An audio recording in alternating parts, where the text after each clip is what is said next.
So I believe that a lot of people believe that this past election was rigged.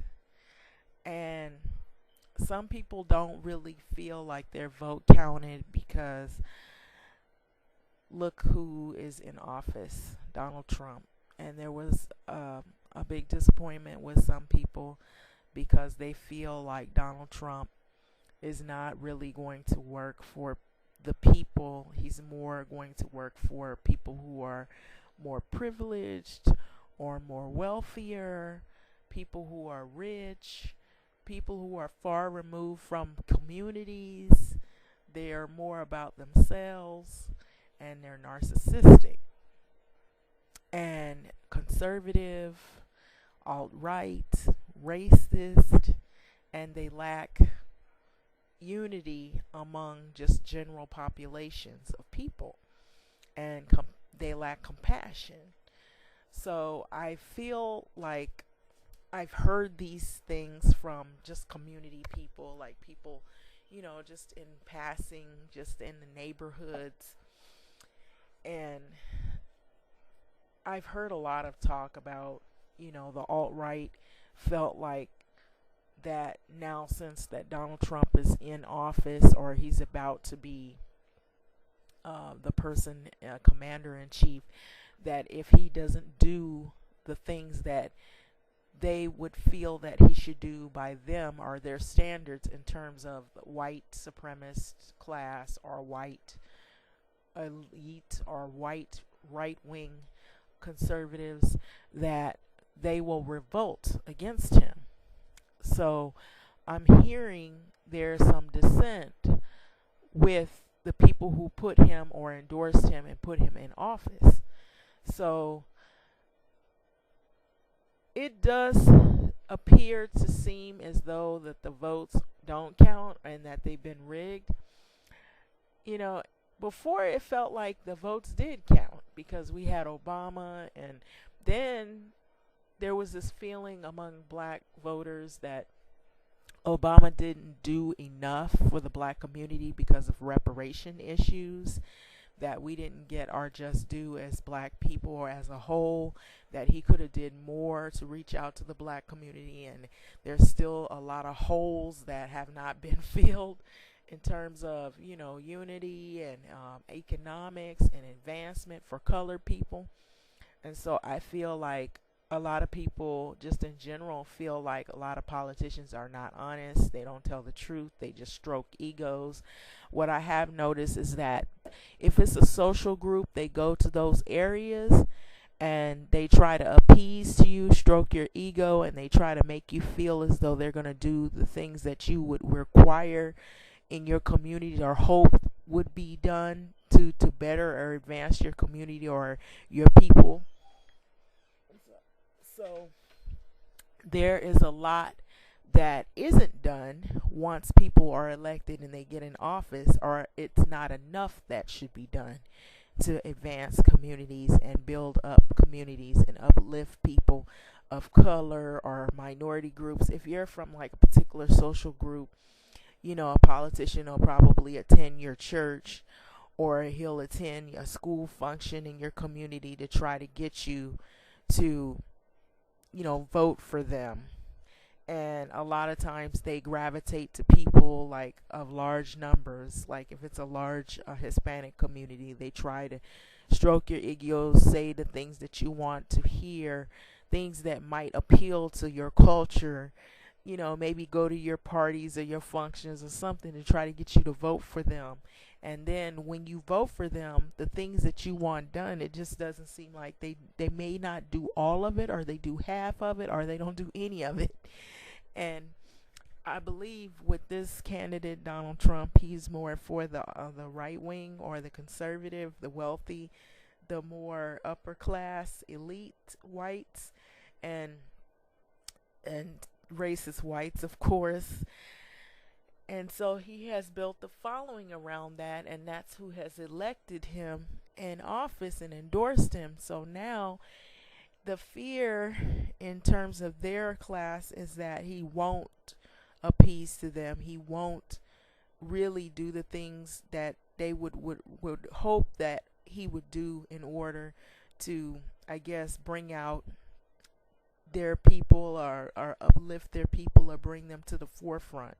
Because there was the fear of getting a woman in office, and then the fear of having another Democratic government, and not having the needs met of the wealthy class. But I feel like some people think politicians usually are steered toward the wealthier, and the wealthier tend to pay who they want to put in office. And so there's a lot of corruption in terms of government issues. So I came across an article in terms of the black community. It said 12 reasons Donald Trump would not be great for the blacks.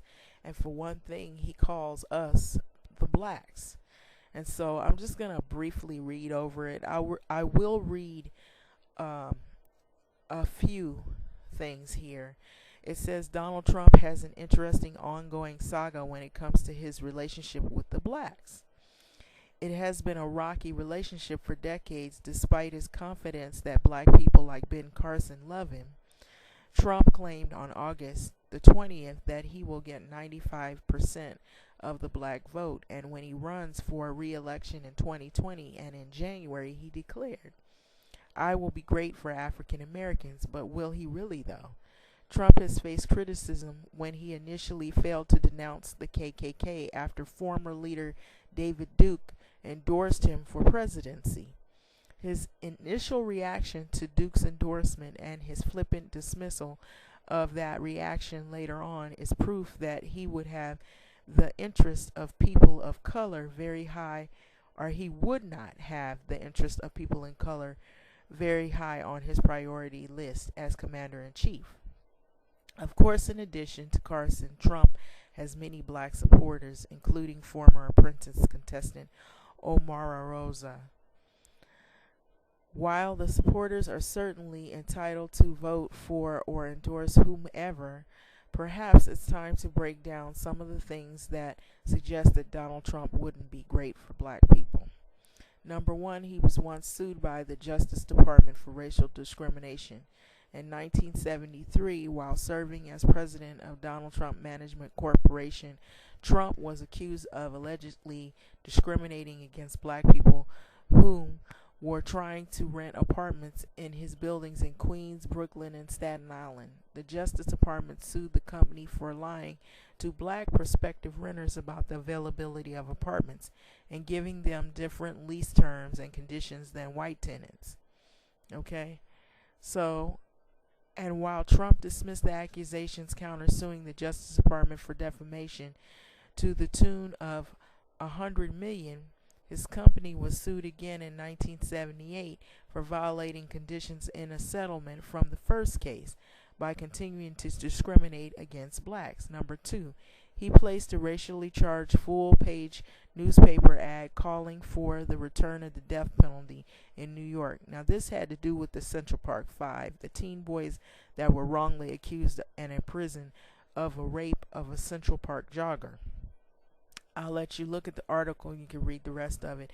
Number three, he thinks black people are lazy. Number four, but he also thinks educated black people have it way better than white people. Trump has attacked affirmative action on several occasions. 1989, the interview with Bryant Gumbel on NBC 2-hour special, The Race, Trump said, "A well-educated black has a tremendous advantage over a well-educated white in terms of the job market.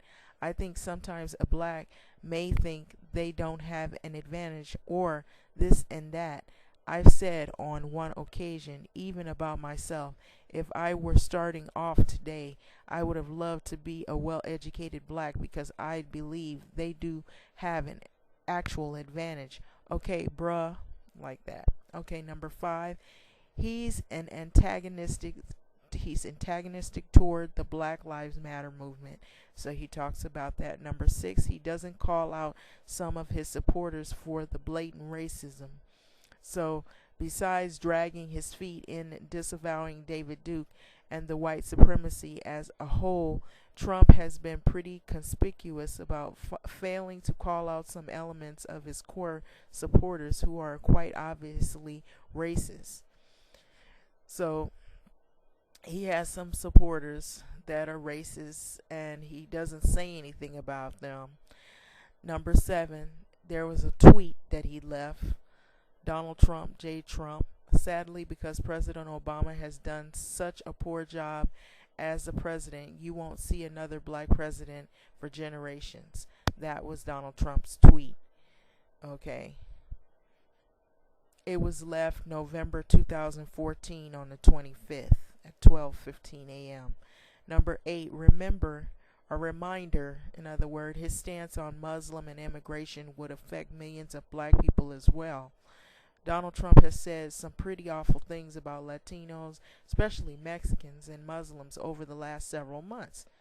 But what he has, and many others probably forget, is that his position on immigration, his call and ban on Muslim and border walls, would also affect the 23% of Muslims in the U.S.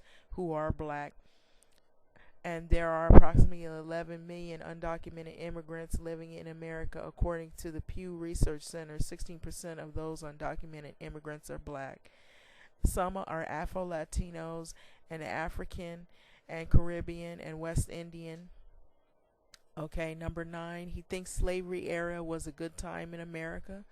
I'll leave that to you.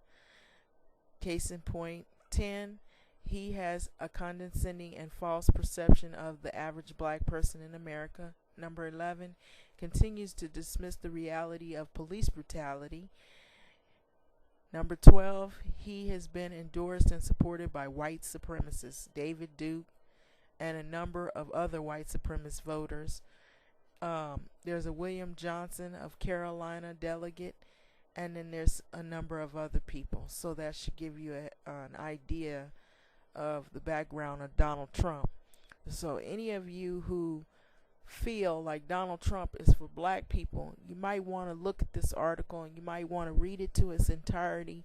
You might want to even look at some of the things that Donald Trump has done in the past that have anything to do with black culture whatsoever, anything to do with any other culture whatsoever, and see what his positions are first on those issues before stating that he's for a particular group. And I've seen various videos online stating that, oh, blacks, what have you got to lose? What have you got to lose? You should just might as well vote for Donald Trump because blacks are poor. You know, then I've also heard some ridiculous videos saying that he was listening to black people on the issue of reparations because Obama wouldn't. So, you know, just because he's listening doesn't mean he's going to do anything about it. Now, until you see something being done, then, you know, we can't really hold to that as being a thing that he would possibly endorse. You know, some of the inflamed situations as he's been involved in the scandals, I don't know that he would be so eagerly ready to enforce like endorse reparations for colored people. You know, so you might want to think about that. At least not without a price, because it seems like every time he for example, when he said that I don't know if you remember, if you listen to some of his interviews, he mentioned something about having people, if they wanted to become citizens of the country of United States, that they'd had to enlist in the service. So, you know, you don't get something for nothing. So even though you could make the case that, well, black people have worked all these years and they built this country, our ancestors built this country, well, he's going to say your ancestors built the country, not you. So he may turn around and say, well, what are you going to do for me if I do grant you reparations? Can you enlist in the service?